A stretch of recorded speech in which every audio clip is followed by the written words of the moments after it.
ശബരിമല സ്വർണ്ണക്കൊള്ള കേസിൽ മുൻ Thiruvithamkoor Devaswom board president PS Prasanth അറസ്റ്റിൽ. രാവിലെ വീട്ടിൽ നിന്നാണ് PS പ്രശാന്തിനെ അന്വേഷണ സംഘം കസ്റ്റഡിയിലെടുത്തത്. ഏത് നിമിഷവും തന്റെ അറസ്റ്റ് ഉണ്ടാകുമെന്നും സർക്കാരിന്റെ രാഷ്ട്രീയ സമ്മർദ്ദമാണ് ഇതിന് പിന്നിലെന്നും PS പ്രശാന്ത് ഫേസ്ബുക്കിൽ പോസ്റ്റിട്ടിരുന്നു. അറസ്റ്റിൽ കരുതലോടെയാണ് CPM നേതാക്കളുടെ പ്രതികരണം. A പത്മകുമാറിനും N വാസുവിനും ലഭിച്ച സംരക്ഷണം PS പ്രശാന്തിന് ലഭിക്കില്ല. അതെ, നിയമത്തിന്റെ വഴിക്ക് പോട്ടെ. ഇടതുപക്ഷ ഗവൺമെന്റിനൊന്നും മറച്ചു വെക്കാനുണ്ടായിരുന്നില്ല. ഞങ്ങൾ എല്ലാ കാര്യങ്ങളും അന്ന് വ്യക്തമാക്കിയതാണ്. അതിൻ്റെ നടപടിക്രമങ്ങളാണ് തുടരുന്നത്. പക്ഷേ ഇത്തരം പ്രശ്നങ്ങളെ ഒരിക്കലും രാഷ്ട്രീയമായി കണ്ടുകൊണ്ട് നിലപാട് സ്വീകരിക്കുന്നത് ആർക്കും ഭൂഷണമല്ല. വസ്തുതാപരമായി വസ്തുനിഷ്ഠമായി കാര്യങ്ങൾ വിലയിരുത്തി സത്യസന്ധമായി ഏത് നടപടികളും സ്വീകരിക്കുന്നതിന് ഞങ്ങൾ ഒരിക്കലും എതിർത്തിട്ടില്ല. എല്ലാ കാര്യങ്ങളും പുറത്തു വരട്ടെ. അന്വേഷണം നടക്കില്ല. അദ്ദേഹം രാഷ്ട്രീയ പ്രേരിതമായ നീക്കങ്ങൾ എന്ന നിലപാട് പലപ്പോഴും PS പ്രശാന്ത് എടുത്തിട്ടുണ്ട്. അദ്ദേഹത്തിന്റെ ബോധ്യത്തിന്റെ അടിസ്ഥാനത്തിൽ പറഞ്ഞല്ലേ. പാർട്ടിക്ക് അങ്ങനെ ഒരു നിലപാടില്ല. ഞാനിപ്പോഴല്ലേ പറഞ്ഞു. നമ്മൾ അന്നൊന്നും കള്ളതായിട്ട് നമ്മുടെ അറിവിലില്ല. ഇനി എന്തെങ്കിലും ഒരു കണ്ടെത്തിയിട്ടുണ്ടെങ്കിൽ പരിശോധിച്ചിട്ട് പറയാം. അതേസമയം മുൻ ദേവസ്വം മന്ത്രി കടകംപള്ളി സുരേന്ദ്രൻ ഇതിനോട് പ്രതികരിക്കാൻ തയ്യാറായില്ല. പ്രശാന്തിനെ അറസ്റ്റ് ചെയ്തതിൽ ഒരു പ്രതികരണം മുൻ ദേവസ്വം മന്ത്രി എന്ന നിലയിൽ.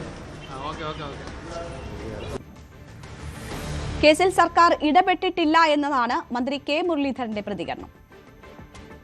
ഇത് ഇങ്ങനെ ഓരോ ദിവസങ്ങളായിട്ട് ഓരോ അറസ്റ്റ് എന്നല്ലാതെ ഒരു ഫൈനൽ കുറ്റപത്രം എന്നാണ് സമർപ്പിക്കുക എന്നുള്ളതിനെക്കുറിച്ച് ഇപ്പോഴും യാതൊരു ഐഡിയ ഇല്ല. അത് കഴിഞ്ഞതിന് ശേഷം സർക്കാരിന് അഭിപ്രായം പറയാൻ പറ്റും. ഇപ്പോൾ അന്വേഷണം നടക്കുന്നു. അന്വേഷണത്തിൻ്റെ ഭാഗമായിട്ടുള്ള അറസ്റ്റുകൾ നടക്കുന്നു. പക്ഷേ ഈ അറസ്റ്റ് കൊണ്ട് മാത്രം ചാർജ് ഷീറ്റ് ആവുന്നില്ല. ചാർജ് ഷീറ്റ് ഫൈനലായിട്ട് കൊടുക്കുമ്പോഴേ സർക്കാരിന് തുടർന്നുള്ള ആക്ഷനിലേക്ക് പ്രവേശിക്കാൻ കഴിയും. ഏതായാലും സർക്കാർ കാര്യങ്ങൾ നോക്കിക്കൊണ്ടിരിക്കുകയാണ്. എന്നാണ് ഫൈനലായിട്ടുള്ള ചാർജ് ഷീറ്റ് കൊടുക്കുക എന്നുള്ളതാണ് ഞങ്ങൾക്ക് അറിയാനുള്ളത്. അല്ല, പ്രശാന്തിനെ ആദ്യം ചോദ്യം ചെയ്ത ആരുടെ കാലത്താണ്? ഞങ്ങളുടെ കാലത്തല്ലല്ലോ. പ്രശാന്തിൻ്റെ നേതാവ് മുഖ്യമന്ത്രി ആയിരിക്കുമ്പോഴാണ് ആദ്യം ചോദ്യം ചെയ്യുന്നത്. ആ ചോദ്യം ചെയ്യലിൻ്റെ അടിസ്ഥാനത്തിലായിരിക്കാം ഇപ്പോഴത്തെ നടപടി എന്ന് പറയുന്നത്. ഞങ്ങൾ ഈ ഒരു കാര്യത്തിൽ ഇടപെട്ടിട്ടില്ല. ഞങ്ങൾ ഈ അന്വേഷണ ഉദ്യോഗസ്ഥന്മാരെ ആരെയും ഞങ്ങൾ വിളിച്ചു വരുത്തിയിട്ടില്ല. അവരോട് ഞങ്ങൾ അഭിപ്രായം ചോദിച്ചിട്ടില്ല. പക്ഷേ ഇങ്ങനെ ഇഴഞ്ഞു പോകുന്നതിൽ സർക്കാരിന് അസംതൃപ്തിയുണ്ട്. അത് ഞാൻ പലതവണ രേഖപ്പെടുത്തിയിട്ടുണ്ട്. ദേവസ്വം ഭരണസമിതിയെയും തന്ത്രിയെയും പ്രതിയാക്കി SIT നേരത്തെ ഹൈക്കോടതിയിൽ റിപ്പോർട്ട് നൽകിയിട്ടുണ്ട്. സെപ്റ്റംബർ 3 ഹൈക്കോടതി വീണ്ടും കേസ് പരിഗണിക്കും. ശബരിമല സ്വർണ്ണക്കൊള്ളയിലും അതിലുൾപ്പെട്ട നേതാക്കൾക്കെതിരെയും പാർട്ടി സ്വീകരിച്ച നടപടികൾ ശരിയായില്ല എന്ന CPMന്റെ സംസ്ഥാന സമിതി തയ്യാറാക്കിയ തെരഞ്ഞെടുപ്പ് അവലോകന റിപ്പോർട്ടിൽ വ്യക്തമാക്കിയിരുന്നു. അതിലും കടന്ന വിമർശനമാണ് കേന്ദ്ര കമ്മിറ്റിയുടെ തെരഞ്ഞെടുപ്പ് അവലോകന റിപ്പോർട്ടിൽ ഉണ്ടായിരുന്നത്. CPMന്റെ കേന്ദ്ര കമ്മിറ്റി നേതൃത്വം പത്മകുമാറിന് നടപടി വേണമെന്ന ആവശ്യം മുന്നോട്ട് വച്ചിട്ടും സംരക്ഷിക്കാൻ സംസ്ഥാന നേതൃത്വം തയ്യാറായെന്ന കടുത്ത വിമർശനമാണ് കേന്ദ്ര കമ്മിറ്റിയുടെ റിപ്പോർട്ടിലുള്ളത്. ആ റിപ്പോർട്ട് ചർച്ച ചെയ്യാനായി അവതരിപ്പിക്കാനായി ചേർന്ന സംസ്ഥാന സമിതി യോഗത്തിൽ തൊട്ട് മുമ്പാണ് ഇന്ന് PS പ്രശാന്ത് എന്ന CPMന്റെ ദേവസ്വം ബോർഡ് പ്രസിഡന്റ് സ്ഥാനത്തേക്കുള്ള നോമിനിയുടെ കസ്റ്റഡിയിലേക്ക് പോലീസ് നീങ്ങിയത്. ആ വാർത്ത വന്ന് തൊട്ട് പിന്നാലെ സംസ്ഥാന കമ്മിറ്റി യോഗം ചേരുകയായിരുന്നു. വളരെ ഗൗരവമുള്ള വിഷയമായി തന്നെ CPM ഇതിനെ കാണുന്നു. നേരത്തെ പത്മകുമാറിനെയും മറ്റും അറസ്റ്റ് ചെയ്യുമ്പോൾ പത്മകുമാറും വാസുവും നേരത്തെ അറസ്റ്റായ ദേവസ്വം ബോർഡ് നോമിനികളാണ്, CPMന്റെ പ്രസിഡന്റുമാരാണ്.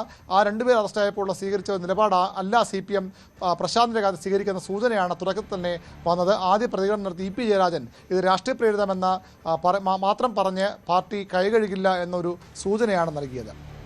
അതെ, നിയമത്തിന്റെ വഴിക്ക് പോട്ടെ. ഇടതുപക്ഷ ഗവൺമെന്റിനൊന്നും മറച്ചു വെക്കാനുണ്ടായിരുന്നില്ല. ഞങ്ങൾ എല്ലാ കാര്യങ്ങളും അന്ന് വ്യക്തമാക്കിയതാണ്. അതിൻ്റെ നടപടിക്രമങ്ങളാണ് തുടരുന്നത്. പക്ഷേ ഇത്തരം പ്രശ്നങ്ങളെ ഒരിക്കലും രാഷ്ട്രീയമായി കണ്ടുകൊണ്ട് നിലപാട് സ്വീകരിക്കുന്നത് ആർക്കും ഭൂഷണമല്ല. വസ്തുതാപരമായി വസ്തുനിഷ്ഠമായി കാര്യങ്ങൾ വിലയിരുത്തി സത്യസന്ധമായി ഏത് നടപടികളും സ്വീകരിക്കുന്നതിന് ഞങ്ങൾ ഒരിക്കലും എതിർത്തിട്ടില്ല.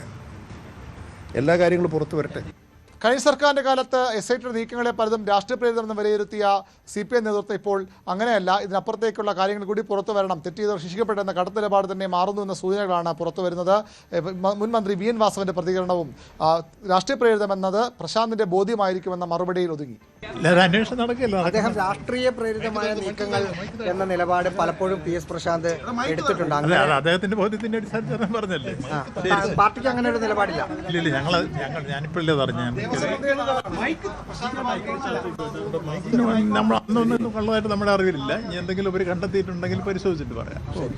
കോൺഗ്രസിൽ നിന്ന് CPMലേക്ക് വന്ന നേതാവാണ് PS പ്രശാന്ത്. അതുകൊണ്ട് തന്നെ നേരത്തെ CPM നേതാക്കൾക്ക് നൽകിയ ഒരു, അല്ലെങ്കിൽ N വാസുവിനും പത്മകുമാർ നൽകിയ ഒരു പൂർണ്ണ പിന്തുണ ഈ വിഷയത്തിൽ CPM പ്രശാന്തിന് നൽകാൻ ഇടയില്ല. 2019 കൊള്ള മറച്ചുവെക്കാനാണ് 2025 ദ്വാരപാലക ശില്പങ്ങൾ പുറത്തേക്ക് കൊണ്ടുപോയെന്ന വിലയിരുത്തലും നിഗമനവുമാണ് SITയുടേത്. അന്വേഷണത്തിന്റെ തെളിവുകളുടെ അടിസ്ഥാനത്തിൽ കൂടുതൽ നടപടി സ്വീകരിച്ചോട്ടെ നിലപാടാകും CPM സ്വീകരിക്കുക. ഏതായാലും സംസ്ഥാന കമ്മിറ്റി യോഗത്തിൽ ഈ വിഷയം ചർച്ചയ്ക്ക് വരും. പ്രശാന്തിന്റെ ഭാഗത്ത് തെറ്റില്ലെങ്കിൽ അത് കോടതിയിൽ തെളിയിക്കുക നിലപാടാകാം CPM സ്വീകരിക്കുന്നത്. ഇനിയും ശബരിമല വിഷയത്തിൽ പ്രതികളെ സംരക്ഷിച്ച് ഇതുവരെ ഉണ്ടാക്കിയ ഡാമേജിന്, പ്രതിച്ഛാ നഷ്ടത്തിനും കൂടുതൽ നഷ്ടമുണ്ടാക്കാൻ CPM ആഗ്രഹിക്കുന്നില്ല എന്ന് തന്നെയാണ് നേതാക്കളുടെ പ്രതികരണങ്ങളിൽ നിന്ന് വ്യക്തമാകുന്നത്.